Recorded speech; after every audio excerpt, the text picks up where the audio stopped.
Hi guys, happy Sunday sa inyo lahat and good evening. So, ngayon kakatapos ko lang magpagupit. So, ang daming tao ngayon. So, kakatapos ko lang din na mag-snack. So, may bibigyan tayo na pagkain guys.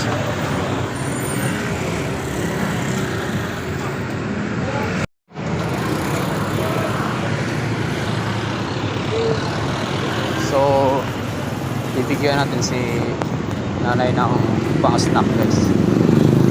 Dito siya guys.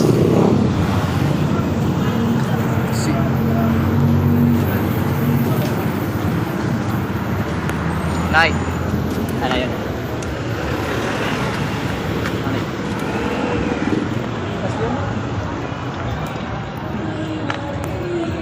Yun guys, nabigay na natin yung pang snack kay nanay. So, madalian lang guys kasi madami ding tao. So, nahihiya din ako. So, yun lang guys. Mag-ingat kayo mag-ingat kayo palagi guys.